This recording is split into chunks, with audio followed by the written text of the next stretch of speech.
Assalamualaikum warahmatullahi wabarakatuh. Perkenalkan, nama saya Joita dengan NIM 2015042 dari Prodi Bimbingan dan Konseling Pendidikan Islam kelas DKTI 1B.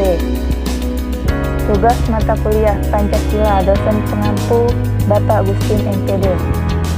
Baiklah, di sini saya akan mempresentasikan hasil analisis saya terkait peran Pancasila bagi masyarakat Indonesia generasi 4.0 terhadap sistem demokrasi masa kini.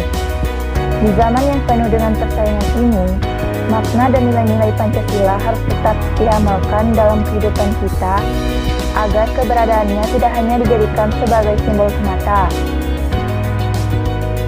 Pada saat sekarang ini, di era industri 4.0 yang ditandai dengan serba digitalisasi dan otomasi, Pancasila bagi generasi 4.0 harus dijadikan sebagai acuan dalam bersikap, bertindak, dan bertutur kata yang sesuai dengan norma Pancasila. Sistem demokrasi masa kini dinilai semakin tidak demokratis.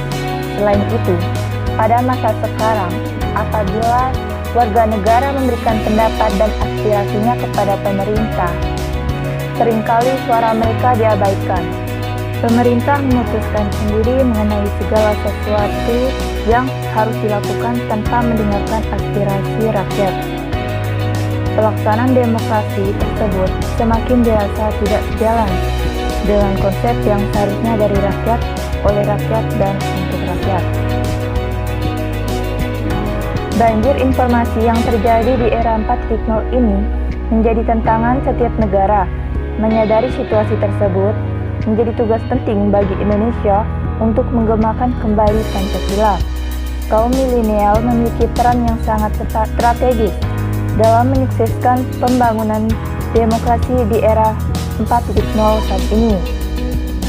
Perkembangan teknologi dan era disrupsi saat ini memungkinkan generasi penerus bangsa ini mengambil dan memerankan fungsinya sebagai pilar kebangsaan. Analisis kondisi partai politik dan pemilu masa kini dan masa yang akan datang. Kepercayaan masyarakat terhadap partai politik saat ini sangat rendah. Sumber utama masalah di Indonesia berasal dari politik, ideologi dan nilai-nilai idealis yang dimiliki partai politik cuma di atas kertas. Untuk menang dalam pemilu, tidak sedikit partai politik mengusung calon hanya dari aspek popularitas daripada kualitasnya. Politik uang marak terjadi untuk membeli suara rakyat. Politisi yang merampok uang negara untuk menambah pundi-pundi kekayaannya adalah hal yang lumrah dan kerap terjadi. Tidaklah heran bila hasil penelitian menunjukkan bahwa praktek politik uang di Indonesia adalah yang terbanyak nomor 3 di dunia. Oleh karena itu, korupsi, kolusi, dan nepotisme yang masih terjadi tidak lain dan tidak bukan bersumber dari politik.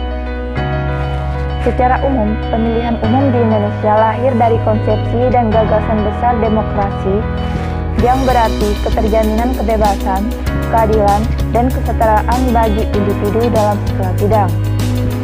Sayangnya, dalam kenyataannya, saat pemilu banyak yang melakukan kecurangan.